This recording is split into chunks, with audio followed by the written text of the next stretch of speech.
Hello, everybody. We're back with another Better Way of Life. Now, we were just discussing before we came on and did this recording. You know, when you do these recordings, sometimes it depends on what's going on in the background. You don't necessarily feel like you're in the middle. And even if you're watching this or listening to this and you've never done the experience of doing a live broadcast, you'll still know this from doing things like Zoom meetings. But I think everybody suffers with it, Marianne. I think everybody suffers with this thing sometimes of not feeling like they're right in the middle. And I'll tell you what I think it is for you, because you were saying that you didn't think you were right in the middle. Although I can tell that you are, because you have got directly over your head. You see, now you're not. Now you're not. Because when you were there before, you directly over your head, you had a gonks or nonks beat. Yeah. There you are. There you are. You see? It's a Christmas.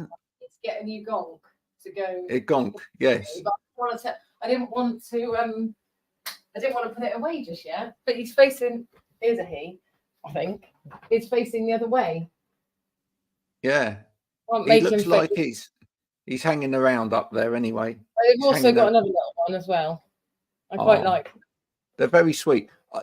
I actually had the name wrong for most of Christmas. I as I just did just now, I was calling them nonks, not gonks.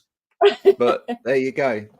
My daughter's in love with them. She thinks they're the best thing since. I'm with your daughter, because whenever I see one, I just think, because I do a lot of creating, like images and stuff. I literally can waste hours looking at files on the program that I use, because I get millions, millions of them, and I literally will go through. So when I was making Christmas presents for the teachers, and the boys were Oliver was just like, just pick that one like that, and I was going, oh no, but there's this one, and I quite like this one and this one.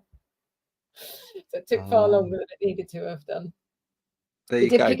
So that had hair like his teacher's hair. So now we haven't, just so people know, we haven't got a guest today. We've decided to do one just on our own, but that gives us a chance to talk about a little bit more about training, because that's what you do. And but before that, again, just before we came on air, it's just talking about how some people, when you meet them, you really feel like they've got an agenda, and they're not particularly interested in what together you can do. They're just interested in what they can get out of everything, Yeah. Do you meet people like that? Do you find that some people have got that kind of, you just, as soon as they open their mouth, you think, yeah, I've sussed you here. That's what you're interested in. That's what you want to achieve. You don't really want to listen to what I've got to say. You don't really want to listen to what anybody else has got to say. All you're interested in is what you want and, how to get it. Yeah, it's funny. When we did the podcast about introversion, I think on there I talked about this, that for me, particularly I have done a lot of stuff in the care sector. So although I teach people how to teach, which I absolutely love, there's the other side of me, which is care training. And so when I'm in that forum, I quite often, oddly, feel like I don't belong, but that everybody's got their own agenda. So last year, when I was asked to speak at one of the care shows about training trainers, because a lot of trainers in the care sector aren't trained at all. Right. And I felt initially, I was like, oh, that's really great, because I hadn't ever asked. It's always the same people that tend to be asked, and people that have got businesses or people that are there. It's people that know people, and I probably don't know people, or people know who I am but wouldn't ask. So it's great to have a chance to do that.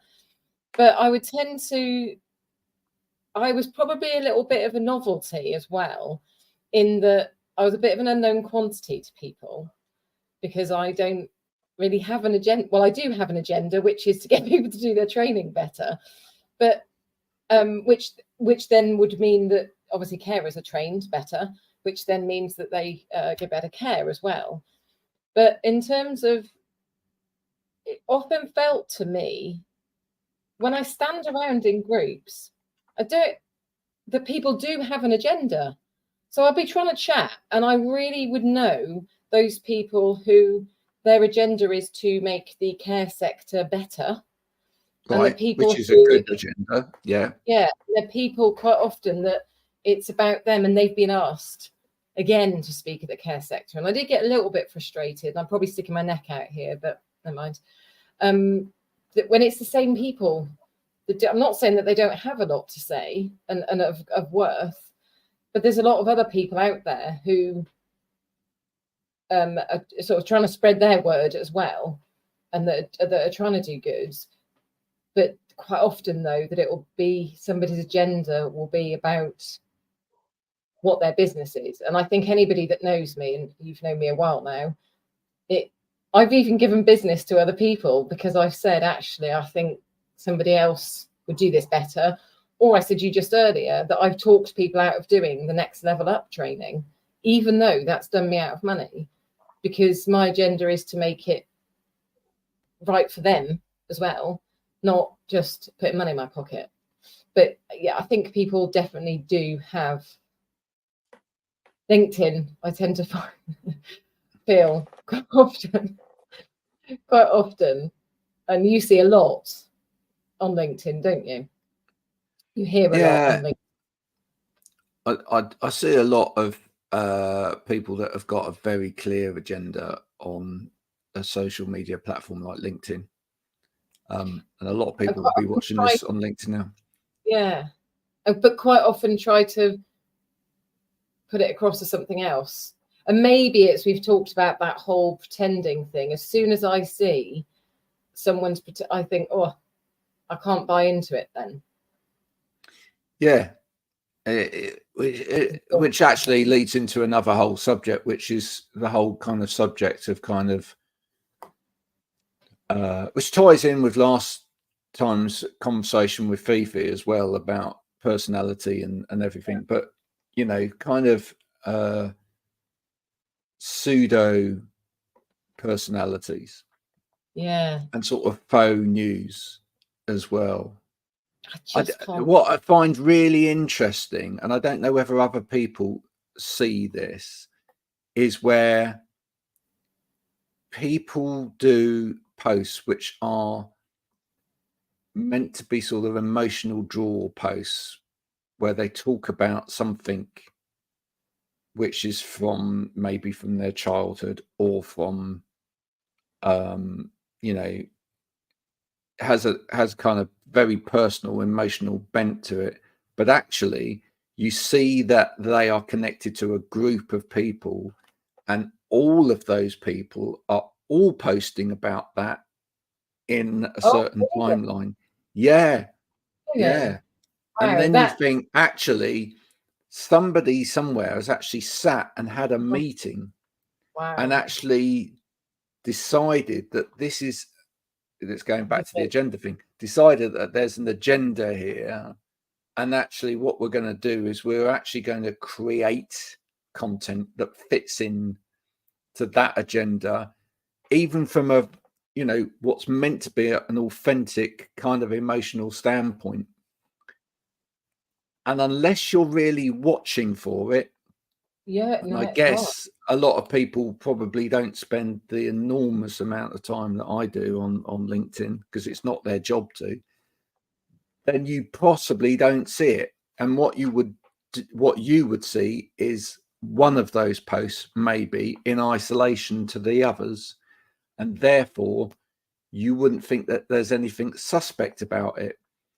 But when you see it, wow, that suddenly really hits home. Would that then something to do with that? So if people are liking that, then it would give them. So I'm wondering what the whole purpose of that would be. Is it just?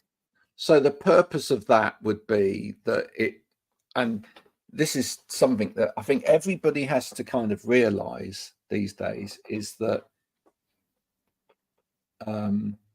there's probably a group of people out there who have no idea. Well, okay, this sort of classify different types of people that post. I'm sorry for the sprawling way that this conversation is going, but hope you're enjoying it at the same time.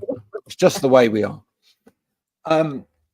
Is that I think there's a group of people that genuinely have no idea what to post on social media. All right. May have conflict between what should I post about myself and what should I post about my business? How do I make that work? Etc. etc. And there's probably a lot of people in that category. And so a lot of those won't post at all and are probably lurkers or just silent people on the platform because they just want to watch and maybe interact with the things that really resonate with them, but that they don't feel comfortable in themselves. Facebook, isn't it? The more it's that some people like to be in LinkedIn, I think, because it's not quite Facebook and it's a little bit more grown up. Yeah. It's not, but the perceived nature of it is that it is.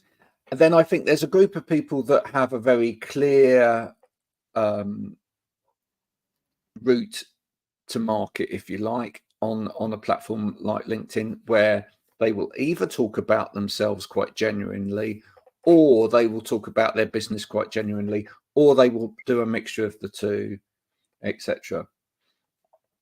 But there is a third group, and this is the group that I'm talking about. There are a group of people who watch what other people do, and then they take trends. Wow. And within trends, they're not just looking at what kind of way of presenting that information works. They are also looking at what topics resonate.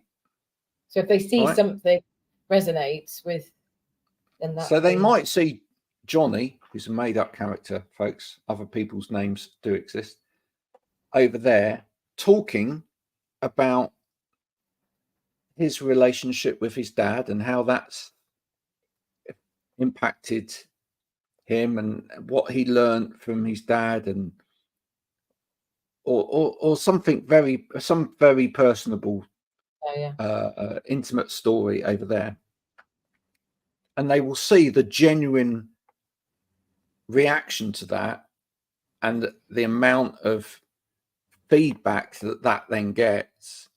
And what they will do is they will try and replicate it. So they will create a story around it. To some extent, everybody does that to a certain extent. Everybody looks at what everybody else is doing and learns from it and assimilates that and tries to put their own spin on it. And to be honest, that's not a problem at all. It's the same with musicians. Let's go back to like Ed Sheeran's trial last summer, right, where he sat in the dock playing his guitar as evidence, showing that actually songs from the time of monks onwards had used these four chords, which were the basis of the song that was in the trial, had been used in that way. And actually they were just building blocks. So everybody uses building blocks in anything that they do. But there is a more sinister aspect out there, which is people that are genuinely making up personal stories. Literally making it up. Yeah, I totally believe so. I mean, shoot, come after me if I'm wrong, but I think genuinely, the fact that you see it over a group of people who are related to each other via some form of business, creating that kind of content, there must be some kind of corporate decision in there, or some kind of decision between those people that we are going to, on this given week, talk about this, right?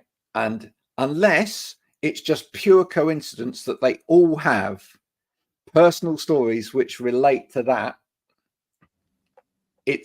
there must be an element of it which is literally just trying to follow something that has worked for somebody else. Gosh, I put it out there maybe to stir the waters a little bit, because maybe I'm wrong, but that's what I, looking at it, perceive. And I think for that reason, it's very, very difficult for people to genuinely know whether someone is genuinely authentic on a social media platform or not. Which is why I've always said, and maybe we can talk about this and relate it to training, this form of content that we're doing now, even this could be edited and whatever else, but this form of content is probably the most likely to be genuine. Because I shared with you yesterday, didn't I? I shared something with you, a video that was taken some time ago, and you said, you know, that, and I did it at the time. It's very me. I'm just me. There wasn't any editing. I don't even know how to do. I wouldn't even know how to edit things anyway. And I think that's why I don't like, as soon as I start reading something, and for me, when I start reading something and it seems too perfect, polished, I don't know, right, but yeah, but as soon as I start feeling like somebody's selling to me, I'm just switching off from that, because if I can, I don't know, again, possibly it's that neurodiversity, I don't know. To start off, I just think, let's fast forward to the end and where this might be going, and I've lost interest in a minute. If I'm totally wrong, I'd probably do it on my post to a certain degree, but it's when it straight off, I just think, oh, come on, particularly if it feels like that story's been shoehorned into something. I mean, I speak quite openly about my dad's suicide, but I don't speak about it. I speak about it if it comes up. Other things I'll speak about if it comes up. Yes, I've got ADHD, potentially autism. Do I talk about it all the time? No. If it comes up, I do. But again, that will be, and I talk about it in my training right at the beginning, because I like people to know that when I'm talking mid-sentence, I forget what I'm talking about. It's not because I'm not paying attention. It's just I might have heard something, but also what that does then is, it's quite often people have come to me then and said, actually, I think I might be, or I am, or so it's more of a, you know, I do it as well to make people aware that the people that they're teaching might be. But other than that, I don't really, and some people's posts, I read them and I think, oh, not again, gosh.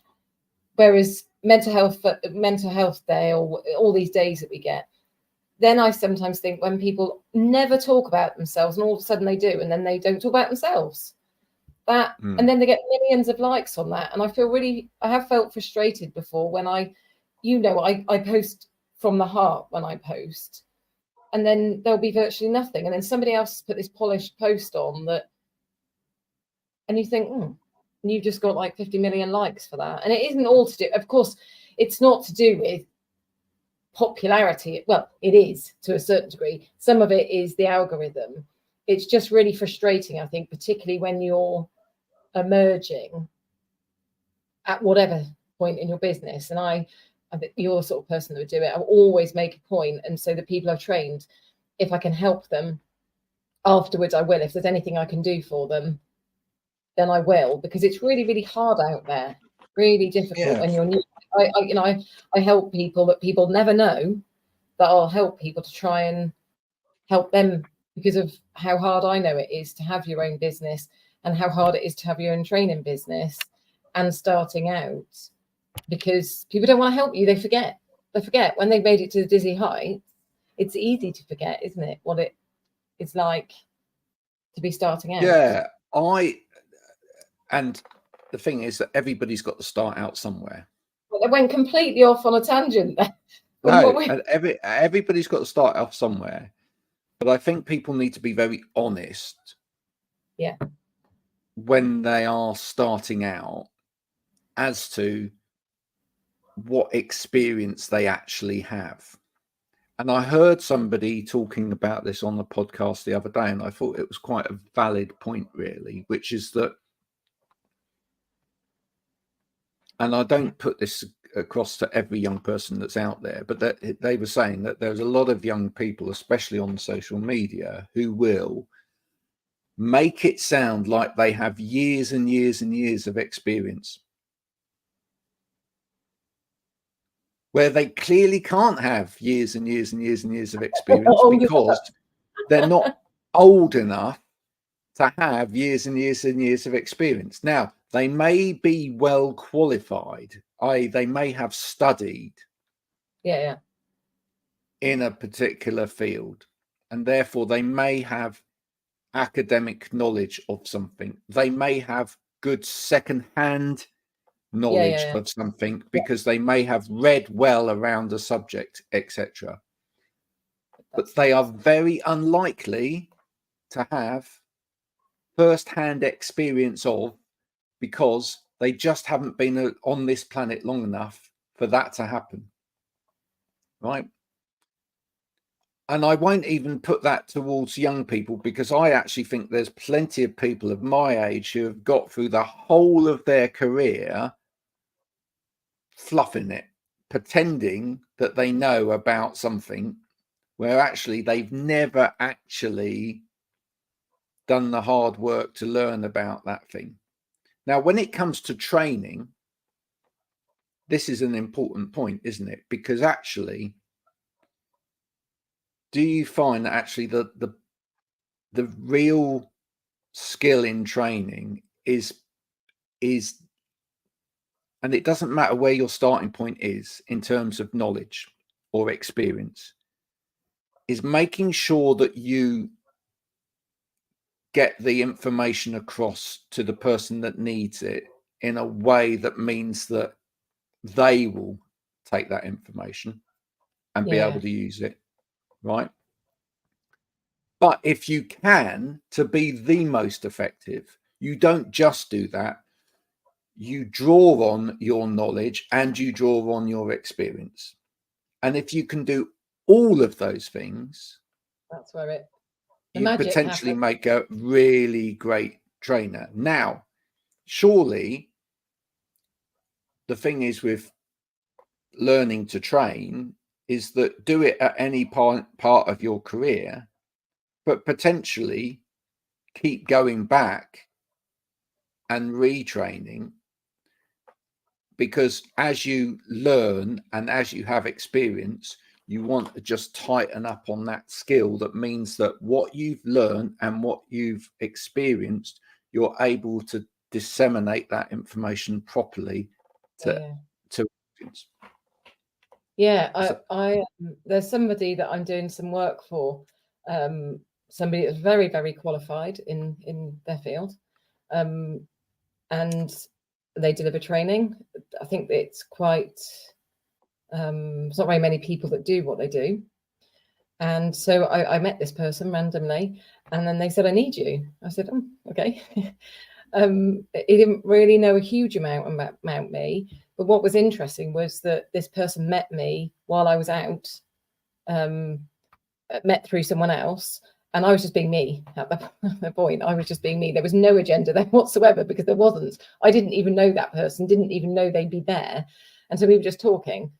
And actually this person then said to me that they liked the way that I am, that, you know, that I am just, I guess, me. But what it turned out that he wants is that he does what he does well. He knows his stuff. I don't know his stuff. And I was like, how can I help you?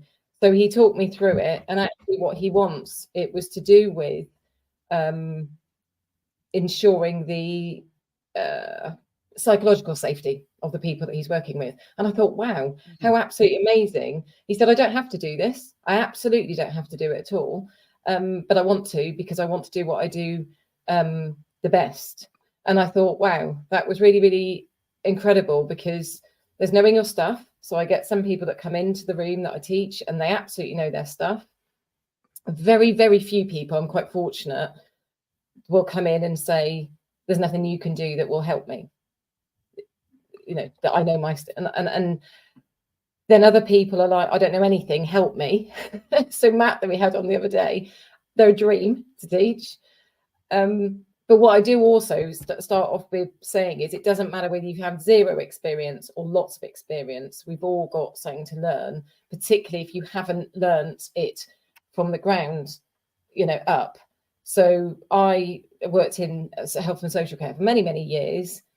Then I worked in, and this is where we just talked about it before we came on here, actually, that I worked in a lot of different settings. Yes, I get bored in jobs, and yes, that's why I'm self-employed. Lots of different ones. And actually, at the time, I remember somebody in HR once saying to me, God, your employment history is really long, isn't it? And it almost seemed sort of A, quite mocking, or B, a bit suspicious, maybe. And I said, yeah, absolutely it is. I said, and I will tell you every single one of those jobs why I left. It would either be because I was missold the job, wasn't what it said that it was, and I'm not staying at something if it's, you know, or I was missold the hours. I've got children, and I couldn't, you know, couldn't do it, and shouldn't have to do it actually either. Or I was asked to lie about things, and I've got more integrity than doing that. I said, so yes, unfortunately, my employment history is long. And I said, and also sometimes we just want to, you know, we want to try different things. So I remember I went for a job once, and I mentioned this to someone, and they said, actually, that's why we want you, because you've got that experience. They quite liked that. So when it comes to doing the training, quite a few people have said to me, there wasn't anything that we couldn't ask you that you didn't, I wouldn't say know the answer to, because there isn't really a right or wrong. There isn't necessarily a right or wrong, because, you know, people will say to me, so you're going to teach me how to teach? And I say, well, I'm going to teach you the knowledge and skills for you to then use it as you see fit. And that's why I focus really heavily on the that there's obviously it's qualifications, so I have to follow those and there's a way of doing it, but I focus really heavily on the psychology. So again, psychology is something I studied, and so I bring that into it because I think it's really, really important.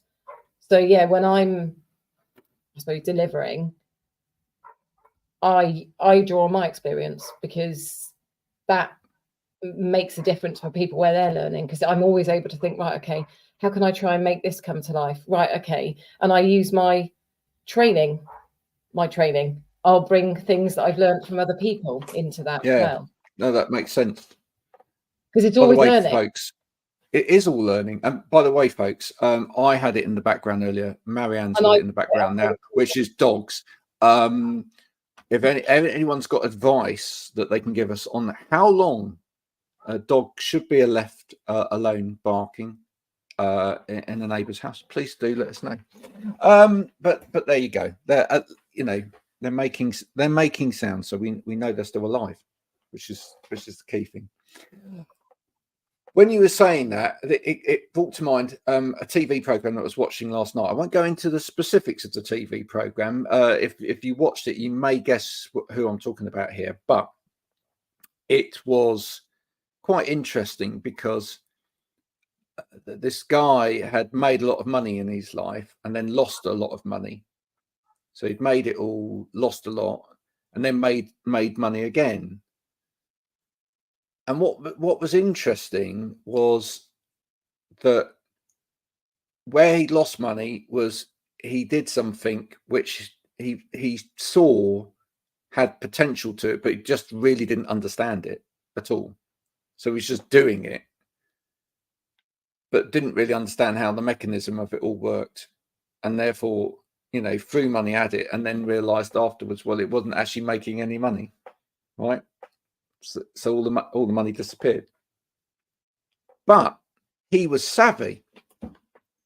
And what he did was, and this actually teaches us something as well, which is that when people say about experience in a career, ultimately everything does come back down to learning, because even failure, if you learn from it, and not just learn from it, but actually work out what that teaches you, can be an opportunity. And his story was quite a good example of that, because what he done was he ventured into something that was new tech. It had all failed. And then he set up a business consulting on how to do that kind of tech right. Because what he did was he looked at everything that he'd done wrong. Yeah. And he used that as a template for that's not how you do it. And then worked out this is how you should do it. And probably through the process was told too late, this is how you do it. So he then knew, and he could actually then take that as a template and help other people to avoid the same situation by going along the right path. But learning by experience is, again, that's something I teach about, that because of them teaching other people. And again, I share my many failing my A levels, but looking at why. I still don't. Again, that goes back to probably the teaching and that kind of stuff. But so I teach people about that whole learning by experience. So we do about Coath learning cycle. It's really, really simple. But I also then say to people, you can use this in life. So I had stopped that dog, but it started again. That you can learn it and you can use that. And I try to, with the training, constantly try and use what I'm teaching them to use it in real life, because then it starts making more sense. Because actually everything we do, we're learning, aren't we? Even when you're doing your job, you're learning. And that's when you start being the best person you can be, when you actually learn it and you reflect. So it's that whole thing about reflecting. And so when I teach about the cycle, it's about you do something, so let's just say I do something, and the next stage is reflection. So reflective observation. So I might tell a joke, let's just say. So I tell a joke. Well, I don't actually tell jokes. I might say something that I might think is funny, or I might use a word or something. And in that very instance, I'm looking to see, did that work or not? If they smile, or if people respond, the next bit is concluding from that, which is what I'm going to do it again. And your next bit is planning to do it again. So you don't actually go necessarily through that, but you just think, oh, that worked with this group. So then it could be the next day when I go back in and teach them. So I'm learning from that. That's okay to do that with this group. So it's also good to reflect when things go well, but when they go wrong, that's not a bad thing. What's bad is that often where people go wrong, they reflect, they conclude, but they keep doing the same thing time and time again. Now, here's a good question. Here's a good question that made me think about while you were talking about that. In training, as you're taking people through the process, does it work a bit like comedy?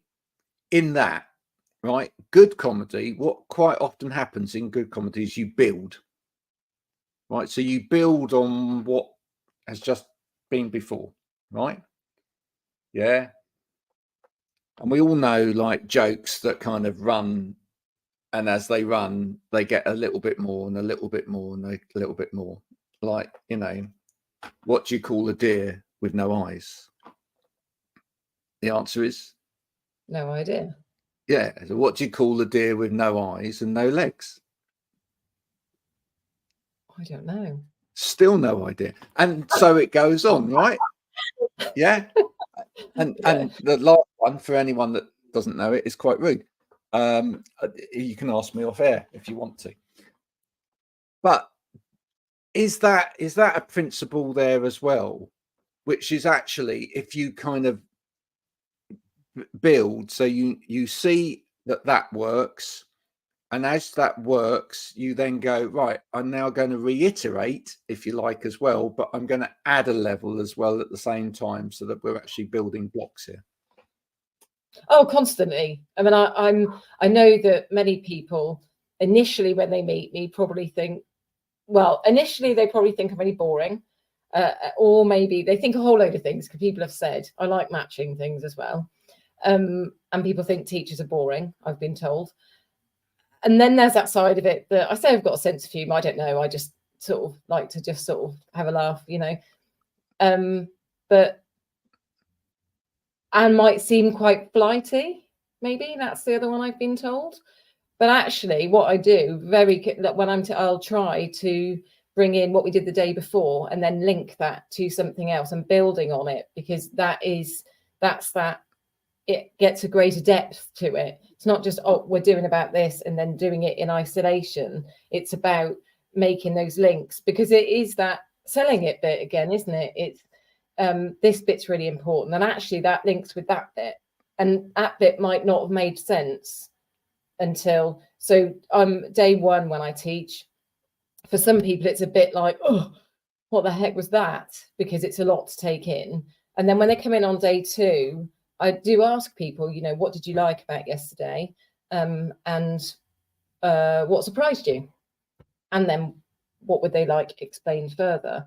And that will give me a really good idea as to where they were at with it. But the bit when they'll say they're not sure about this or that, and I'll say, well, actually, we've got another day of teaching, and that's where I make those links back. So it may be that they've said they struggled with something the day before, or that didn't quite make sense, and I'll say it's fine, because by the end of today, it will make sense, because I'll make it make sense.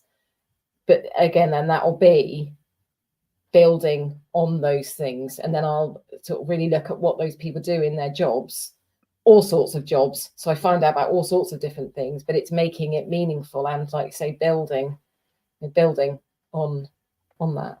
Is there also an element in which it's useful to create cerebral links between things that are quite surprising as well, or quite abstracted from each other, so that actually it kind of makes us think about that, but from a completely different view? When I remember when I said to you about that with the bag of sweets, and I cut off and get the empty bag of sweets out, and people look at me like, really, she's lost it now. And I say, some of you're going to think, yes, I have lost it.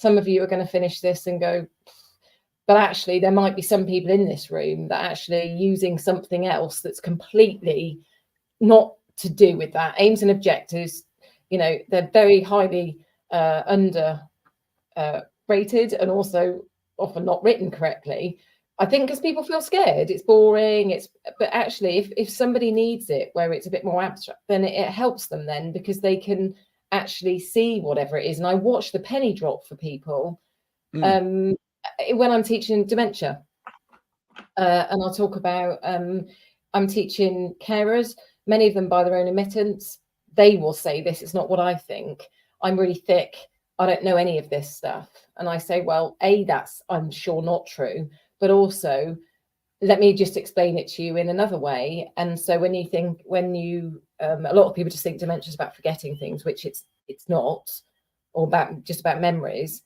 It's about messages essentially being sent along neural pathways, which some people then are like, I have no idea what you're talking about. And I say, okay, let's just look at it like this. You've got a whole load of streets out there, and cars need to go down them. They need to get to the end of them. And every so often there might be roadworks there. So you have to wait at those roadworks for a little bit, and then you go through. So it takes you a little bit longer. And then actually sometimes the roads are so bad, they have to shut that bit of the road and then divert you. So you still get to where you want to go. It just takes you a little bit longer. And then the roads get so bad, which they are, that in the end, what ends up happening is that the roads slowly close. And so those messages can't get through. And people go, is that it? I go, in a nutshell, for what you need to know, yeah.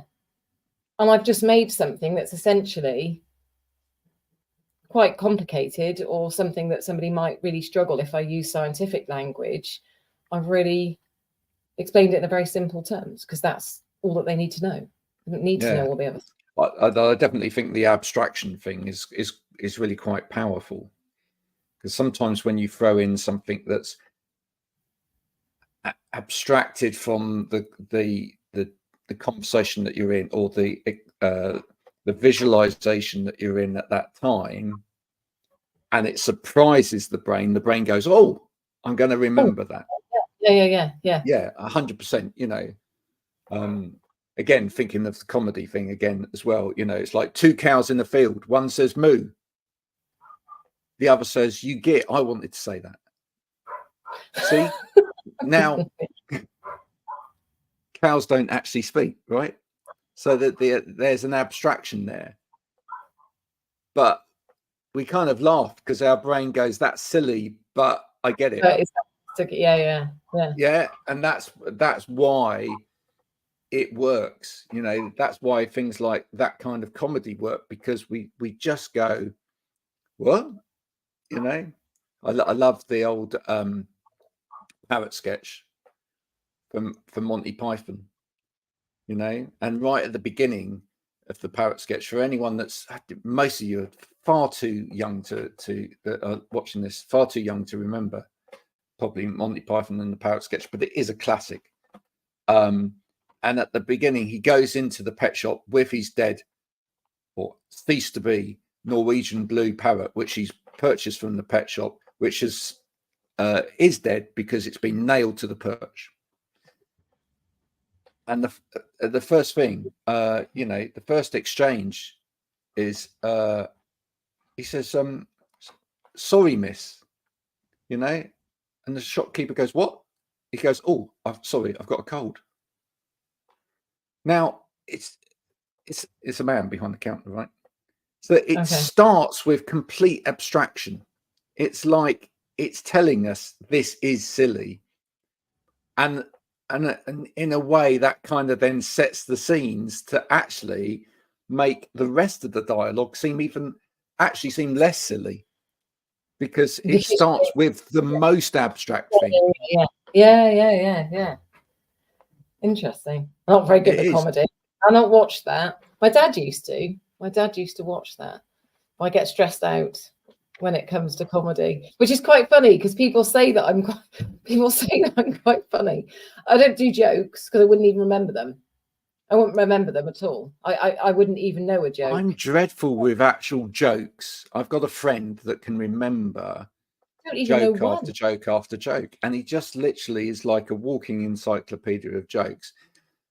For me, it was more, this is true fact. I used to go to sleep at night listening.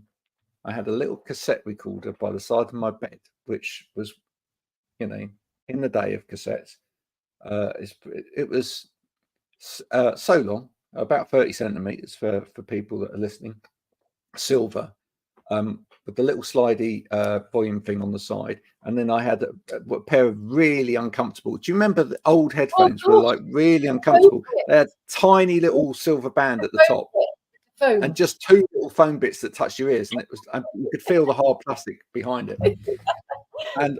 But I'd like try and fall asleep. You have to fall asleep not moving on your back listening to this.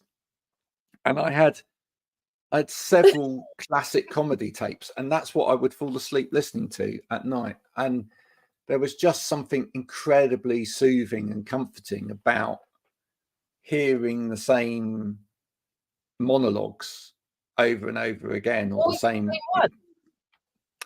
It was normally like 3 or 4 cassettes, because that's all I had, but I just used to listen to them over and over again to death. I'm not judging, because I used to listen to Summer Term at St Clair's, Enid Blyton and stuff over and over again. So I'm not judging at all. I was just moving on from that. Talking about that, you were just talking about the cassette player, and just earlier on we were talking about younger people. I'm not doing back in my day thing and judging young people, because I'm not at all. I do feel sorry for them, and I actually think young people would really like to be able to do this. I was saying to you about how I remember some of the things that I had as presents when I was younger. I still remember getting in my stocking. It was this little like china, I think it was, doll thing, and the head, you unscrewed the head and it was a bottle of perfume. And I still remember getting that. I remember getting a ghetto blaster as well. I remember my ghetto blaster. So we talked earlier on, didn't we, about, well, it was a tape to tape is what it was. It probably wasn't a ghetto blaster. It tape to tape. It was mint colour. Oh gosh, I loved that. It was great. But I was saying to you earlier about we had an Acon Electron. Everybody else had BBCs, and you said, what did you have? My first computer was a Sinclair ZX81, which out of the box literally came with 1K of memory, which is less memory than a calculator has, right? Wow. And so 1K, if I get this right, 1K is 1,000 characters. So you literally could put in 1,000 characters. Yeah, and that is it. That's all the memory it had, right? And therefore it could do hardly anything. So very quickly I had to go and buy a memory expansion pack to fit on the back, which was always falling off, which was 16K, which was that just really took it into a completely different dimension. And yeah, I've talked about this before on various podcasts. I just think it was fantastic because it couldn't do anything unless you programmed it. Well, see, ours, we had, nobody seemed to have the Electron. Remember, it was cream. I showed you a picture of it. It was cream. And I showed you the thing on eBay that when I looked at it, it was like, I was hit by my childhood. This whole, like, because they had all the games on there. So you could program on there. Yeah, I think I programmed it to do a line or something like that and then got bored and thought, oh. So I know I played the games. There was Hopper. There was, what one did I say? Boxer. I think there was Sphinx Adventure. I didn't even understand what that game was. So I think I went on it a few times. But it was just, and we talk about kids getting addicted to things now. I remember playing Mario Brother after I was doing my GCSEs and literally just being addicted to it. That's like all I would go on. And then I showed you that picture earlier on of that. What was it called? That educational thing with the handle. It was red. And Speak and Spell. Speak and Spell, that was it. And then I also taught myself to type. I don't know why. We had this, I don't know what it was, a machine or something. You'd teach yourself. And then when you got it right, it would make this sound. And I remember, I think I must have OD'd on it or something. Because I remembered like having a dream about it or something, or hearing it in my sleep. So I don't think it's always just been that young people get addicted to stuff like that. I think we're all a bit guilty of it. Well, I think as young people, we were always addicted to technology. But I think young people get a hard rap, though, don't they? That they're addicted to stuff. Well, I think anything that came along when I was a child that was new, that was shiny, that was that like was better than what was before was brilliant. It was like a new world. And you've got to remember that technology has moved so fast in so few years. Really, that's the thing. I mean, actually, the bit that I think some of us think about young people these days, if you're middle-aged or whatever, is that maybe the bit that they lost is seeing that amazing progression, right? Because it's almost like technology is still moving at an amazing pace. It still is. Where every single day there's a new AI, there's a new technology, there's a new something that can do something. But it almost seems like they're now micro steps, even though they're big steps. Whereas back when we were growing up, they were big steps. One day you had a computer that literally couldn't do anything. The next day you could play games on it. The next day it had 3D graphics. The next day it was like, it was phenomenal, massive changes. my mum was saying to the boys the other day about having, I think it was mum that said, now I've got somebody drilling, I'm really sorry. About, I know, about phone, not a party line or something like that, because she had 4 sisters. And we were just talking about how kids take it for granted that they've, you know, I remember when we had 1 line at home, and then there was like 2 phones, and my brother thought it was funny to interrupt conversations that I was having. He thought that was funny to do that. But yeah, just how those things have to, and even remote controls, when they had a lead that went in to the TV, and now that to the boys, I tried to sort of, we were watching, I think it was Deep Impact, I think it was, and the person picked this phone up, and it was like some brick. It was like a mobile, it was like a phone in the house, mobile phone, cordless, I suppose that's what it's called. And they couldn't believe it. And then they sort of mock those things. And I said, well, hang on a minute. And this is where we get to with the history thing now as well, don't we? With things, you know, statues being taken down, this kind of thing. That actually, if we didn't have, my point is that I say to the boys, this thing, I mean, I've just got a Samsung Galaxy, and it's got a pen that I can write, actually write on my screen, and it converts it into text. So a bit like my Remarkable tablet that I'm getting next week with my Access to Work grant. And I said to them, but if you wouldn't have this amazing thing if you didn't have that phone that you dialed and then you made a mistake and had to start from the beginning.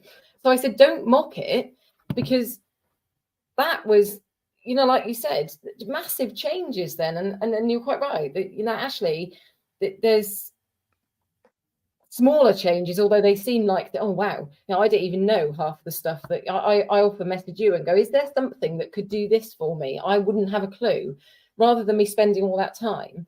But yeah, we went from, you know, it's well, what I think's really funny with all of that, and we'll kind of end on this today, is that do you think it's impacted our patience? Because I think it has. Because years ago, I remember, like, you know, early internet, for example, right? I remember early internet at work, where you were literally plugged into a wall and with a dial-up modem, and it was literally as it was sending data, and then it was as it was coming back. Apologize to you if you were just falling off to sleep listening to that. Yeah, and then 5 times out of 10 it would go failed. No. And then you'd have to, and you do it again. And then if something arrived, it would arrive on the screen like. Why? Do you remember when you were sending a file and it would show it flying? Yeah, it would show the file going, right? Nowadays, it's all, you know, the thing is, now we're like, oh, why hasn't that done it? And what we mean is, why hasn't it done it now? Immediately, this second, right? Earlier on, years ago, code, and I said it's not here yet, and he said give it a chance. Yeah, exactly. Years ago, we were like, do you know what? I'm going to go and make a cup of tea, and when I come back, it might have done that. It might have done that. And you know, we just have a little bit more patience with everything. I think just because things couldn't work that fast. The delivery, you expect deliveries now, straight, like I want it tomorrow. Yeah, does make you wonder why. You know, sometimes you see training is like this, that people will want things quickly. So people will say to me, how quickly can I get through this? Somebody said to me one day, and I said, well, you can do the assignments as quickly as you like. I said, but your learning actually finishes, or sorry, your learning starts the minute you start putting it into place, and then you're learning. So it can, you know, and I'll give you a very good to finish on. I'll give you a very good sort of illustration of that, everybody, which is that because it took me, here's an admission, it took me 3 times to pass my driving test, because quite frankly, I was really nervous. I was incredibly nervous about the whole thing, and I overthought everything. I really overthought the whole process, and then suddenly it clicked with me, right? It suddenly clicked that actually I needed to focus on the road and everything else, the driving, right? Not the clutch and the pedals and all of that, because I was trying to think about both. And as soon as this bit just made sense and just came, then I could focus on that bit, and then everything was fine. But I realized very quickly after I passed my driving test, and then I got in the car and I spent ages going out driving, that's where the driving starts, right? And years later, having done, at one point I used to do 80,000 miles a year, believe it or not, in the car, right? I've realized that from years and years and years of driving here, there and everywhere, you don't know how to drive until you've done a lot of driving. Because you can then deal with any situation then, can't it? That's why it links into that training. People say, how do I do this and that? And I say, some of it, you'll learn the nuts and bolts of it from me, but the rest of it is just go and be you. And just, as you get the experience, as it comes, bringing it all back round to what we were talking about earlier. I don't know why I found it funny. I don't know why I found that funny. Why did I find it funny? I don't know why. I don't Nuts know and why. bolts. Nothing can pay for a driving test. That's why I passed first time, by the way. Just so you know. Okay. Most women do, and that's not being sexist. That's the truth of it. You know, I think. I know why, but that's for another day. Yeah, that is for another day. Folks, thank you for watching A Better Way of Life. Thank you to all of the dogs who've taken part in this this week's show. My neighbour's dogs, your neighbour's dogs. They're beautiful, beautiful four-legged creatures. My dog has lovingly stayed asleep throughout the whole thing, which I'm very grateful for, because that would be noisy.